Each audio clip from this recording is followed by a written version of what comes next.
ধন্যবাদ সবাইকে আজকে আসার জন্য এখানে।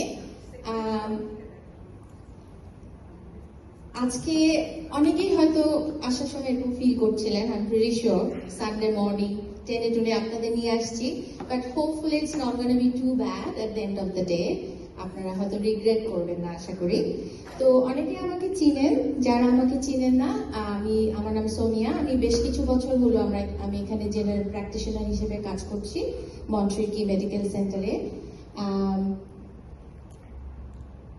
এবং আজকে আমি মোস্টলি ফিমেল উইমেন্স হেলথের প্রিভেন্টেটিভ হেলথ নিয়ে কথা বলবো। ইটস এ ভেরি ব্রড একটা টপিক, সো অবভিয়াসলি সব কভার করতে পারবো না। আমি জাস্ট কিছু ইম্পর্টেন্ট টপিক চুজ করেছি যেটা আমার মনে হয়েছে যে বাংলাদেশি এবং ইন্ডিয়ান সাবকন্টিনেন্টে আমাদের মধ্যে সবচেয়ে অ্যাওয়ারনেস কম যেগুলোতে, সেগুলো নিয়ে সেই টপিকগুলো আমি চুজ করেছি। So basically breast cancer, cervical cancer, menopause and hormone replacement therapy, and some menstrual abnormalities. Breast cancer screening, why so important?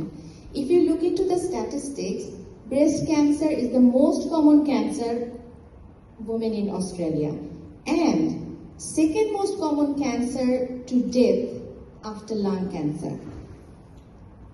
আপনারা যদি এই ট্যালিটা দেখেন, আপনারা দেখতে পাবেন how 2022 statistics, the number, shocking number.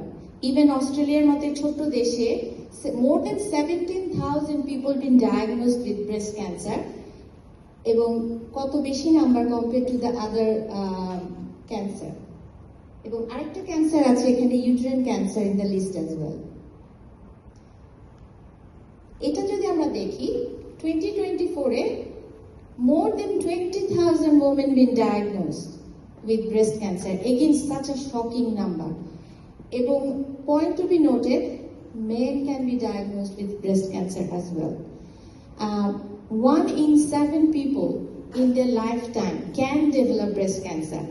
So আমরা এখানে যারা আছি 7 জনের মধ্যে 1 জনের ব্রেস্ট ক্যান্সার ডেভেলপের একটা রিস্ক থাকে। হয়তো একটু ভয় দেখায় বললাম, কিন্তু এই ভয় পাওয়াটা আমার মনে হয় দরকার আছে for the awareness, for the screening. এই ভয় পাওয়াটা আসলে আমাদের জন্য জরুরি। So how we can detect cancer early? Self examination and observation. আপনারা ইউটিউবে কিছু ভিডিও পাবেন। Self examination is very important. Lot of women come, most of the women maybe come with us after finding a lump by themselves. Very important, self-examination and observation. আমি আসবো কি কি observe করতে হবে। সেকেন্ড হচ্ছে mammogram. 3 number হচ্ছে যে physical examination, ডক্টরের কাছে গেলে অনেক সময় ডক্টররা এক্সামিনেশন করেও পেতে পারে। নিজেরা আপনারা কি কি সিমটম দেখলে ওয়ার্নিং সাইন হিসেবে নেবেন? কোনো new lump, any kind of change in the shape, change, skin colour change, এবং ডিসচার্জ থাকতে পারে, টার্নিং ইন হতে পারে, পেইন থাকতে পারে, long standing pain not resolving, even আর্মপিটের ডিসকমফোর্ট বা সোয়েলিংও কিন্তু ব্রেস্ট ক্যান্সারের একটা সাইন হতে পারে। So as soon as you find something like that, straight to the doctor please. So in Australia we are so lucky, breast in Australia আমাদের অনেক কিছু ফ্রি করে দিয়েছে। এবং ম্যামোগ্রাম কাদের জন্য free? age 50 to 74 every 2 years, and also women from 40 to 49 and over 74, they can get mammogram free as well. But তারা সেই গ্রুপটা ইনভাইটেশন লেটার আপনারা পাবেন না, আপনাদের রিকোয়েস্ট করতে হবে ব্রেস্ট অস্ট্রেলিয়ায় নাম্বারটাতে ফোন করে। কিন্তু রেস্ট অফ দ্য গ্রুপ যেটা 50 to 74, আপনারা ইনভাইটেশন লেটার পাবেন ব্রেস্ট অস্ট্রেলিয়া থেকে। এবং অস্ট্রেলিয়া ব্রেস্ট স্ক্রিনিং এর জন্য এই ইনসিডেন্সটা প্রায় 34 to 50% কিন্তু কমে গেছে breast because of the breast screening, breast cancer incident. তো এখানে আমি একটা ছবি দিয়েছি জাস্ট এক্সাম্পল, যে এই মেশিন, এরকম একটা মেশিনে করা হয় ব্রেস্ট স্ক্রিনিংটা। অ্যান্ড ম্যামোগ্রামে জাস্ট অ্যান এক্সাম্পল আপনারা দেখতে পাচ্ছেন এখানে একটা হোয়াইট ডট, এভাবেই কিন্তু ক্যান্সারটা আর্লি ডিটেক্ট করা সম্ভব, যেটা কিনা অনেক সময় ফিজিক্যাল এক্সামিনেশনে নাও পাওয়া যেতে পারে ইফ ইটস স্মল। সো ম্যামোগ্রামটা বেসিক্যালি এটা একটা X ray, it's kind of X ray. একটু হালকা ডিসকমফোর্ট হয়, but it's a very quick process, it only tax 20 second. So এটা হচ্ছে ব্রেস্ট পেন। নেক্সট আমি আসবো সার্ভাইকাল ক্যান্সার এবং সার্ভাইকাল স্ক্রিনিং নিয়ে। So why this is so important again. So আপনারা প্যাপস্মিয়ারের নাম হয়তো শুনেছেন, ওটারই এখন নতুন নাম আমরা বলি cervical screening. So if you look into the statistics, 800 women each year diagnosed with cervical cancer, 250 deaths, again a shocking number, Australia's মতো একটা ছোট্ট দেশে 250 deaths from cervical cancer. এবং interesting fact যে 80% of the cases where these cancer been diagnosed, 80% of the cases দেখা গেছে যে তারা কোনোদিন সার্ভাইকাল স্ক্রিনিং আইদার করে নাই অথবা ভেরি ইরেগুলার ছিল। সো দ্যাট মিনস যে 30% অফ দ্য ডেথ কিন্তু কমায় ফেলা যাবে স্ক্রিনিং করে। So that's how important it is. Just a quick picture to understand. অনেকে আমাদের অনেক সময় জিজ্ঞেস করেন যে আসলে সার্ভিক্সটা কি। সো সার্ভিক্সটা হচ্ছে যে জরায়ু, যেটা আমরা বলি female uterus, this is female uterus, এই জরায়ুর মুখটাই হচ্ছে সার্ভিক্স। সো আপনারা দেখতে পাচ্ছেন এখানে যে টিউমারটা ডেভেলপ করে, আর ইউটেরাসটা হচ্ছে, ইউটেরাসের ভেতরেও ক্যান্সার হতে পারে, এটা হচ্ছে uterine cancer. So that's a different topic, আমি সেখানে যাচ্ছি না, but this is wire the cervix is. So আসলে সার্ভাইকাল স্ক্রিনিংটা কাদের জন্য? Anyone with the cervix, that means অনেকের হিস্টেক্টমি হয়, ইউটেরাসটা ফেলে দেওয়া হয় অপারেশন করে, বেশিরভাগ ক্ষেত্রে সার্ভিসটাও ফেলে দেওয়া হয়, কোনো কোনো ক্ষেত্রে থাকতে পারে, এটা আপনাদের ডাক্তার আপনাদের বলে দিবে যে এটা লাগবে কি লাগবে না। সো যারই সার্ভিস থাকবে তারই প্যাপস্মিয়ার লাগবে। Age between 25 to 74 and ever had any type of sexual contact even once in their lifetime, they should get the cervical screening done every 5 years up to the age of 75. এবং very very important, এটা একটা screening test, it's not a diagnostic test. So কারো যদি কোনো symptom থাকে যে abnormal bleeding হচ্ছে, discharge হচ্ছে, পেইন হচ্ছে, তাদের কিন্তু ডাক্তারের কাছে যেতে হবে সাথে সাথে। It's not like oh I had a pap smear done 2 months ago, I am safe. It's not that. You have to go to the doctor if you have any concerning symptom like this. Pap smear is only a screening test for no symptom যাদের নাই তাদের জন্য। So কি করা হয় প্যাপ স্মিয়ারের মাধ্যমে বা cervical screening এর মাধ্যমে? ওই সার্ভিক্স থেকে আমরা স্যাম্পল নেই এবং দেখি যে এখানে এইচপিভি ভাইরাস, যেটা হিউম্যান প্যাপিলোমা ভাইরাস, এটাই হচ্ছে main cause of cervical cancer. এবং 1 to 2 years এর মধ্যে ইউজুয়ালি ক্লিয়ার হয়ে যায়, সো যে জন্য উই কিপ টেস্টিং। বাট যদি ক্লিয়ার না হয় এবং আনট্রিটেড থাকে, it can ultimately develop to cervical cancer.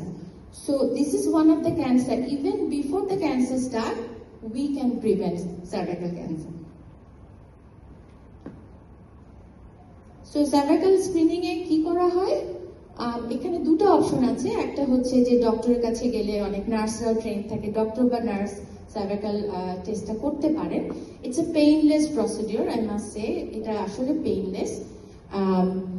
এবং যদি আপনাদের এটা করতে না চান, সেলফ কালেকশন কিটও পাওয়া যায়, ডাক্তারের কাছে যে জাস্ট বলতে হবে যে আমি সেলফ কালেক্ট করতে চাই, ডাক্তাররা আপনাদের বুঝিয়ে দিবে যে how to do it, what kit and everything like that. এবং বোথ অপশন কিন্তু equally successful or effective and safe. আচ্ছা, এটা জাস্ট কুইক একটা স্লাইড আমি দিয়েছি যে অ্যাবনর্মাল মেনস্ট্রুয়াল ব্লিডিং নিয়ে। সো লট অফ টাইম আমাদের দেখা যায় যে এক্সেসিভ ব্লিডিং বা ইরেগুলার বা স্পটিং বা লোয়ার পেলভিক পেইন আমরা ইগনোর করি, আমরা মনে করি ওটা normal, that's okay, it happens, which is true maybe for half of the cases.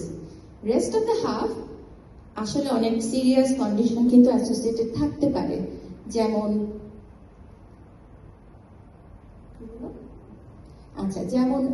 Fibroid, polycystic ovary, হ্যাঁ, polyps, thyroid disease, even cancer.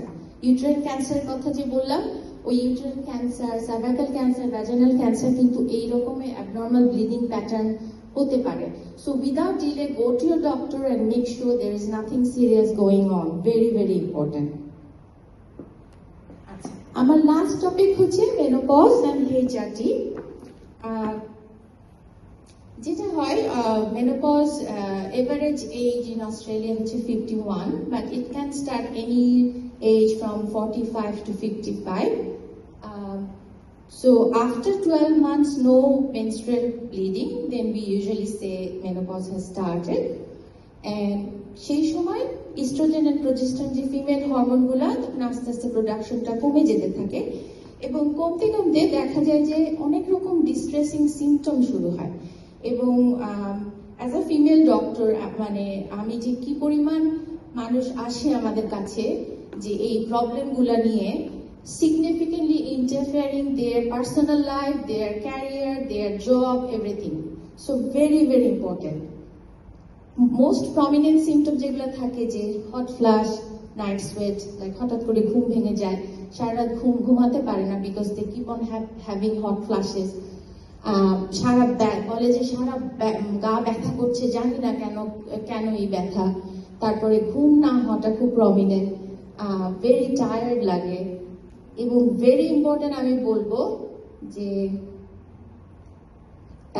Mental health, মেজাজ খিটখিটে হয়ে যায়, এংজাইটি, লো ফিল করে, পরিবারের সাথে সম্পর্ক নষ্ট হচ্ছে, মনে হচ্ছে শুনে যে অনেক বাড়িয়ে বাড়িয়ে বলছি, but it literally happens, lot of women come to us with that. So brain fog, হঠাৎ কথা ভুলে যাচ্ছি, ড্রাইভ করতে করতে রাস্তা ভুলে যাচ্ছি, ভুল জায়গায় চলে যাচ্ছি, খুব কমনলি। সো এই ডিস্ট্রেসিং সিমটমগুলো আমরা কমাতে পারি।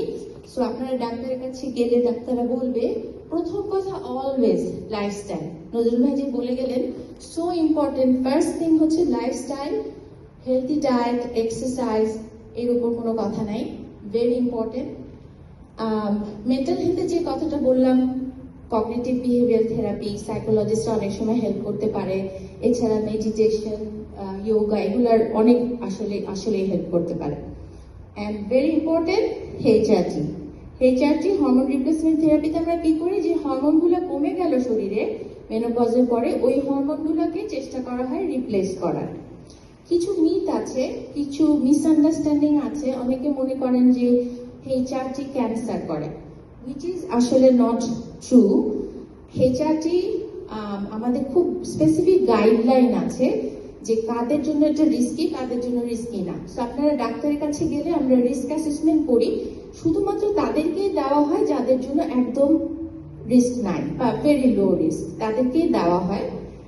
এবং এই যে সো মাচ ডিস্ট্রেসিং যে সিমটমগুলা, এগুলা অনেক হেল্প হয়।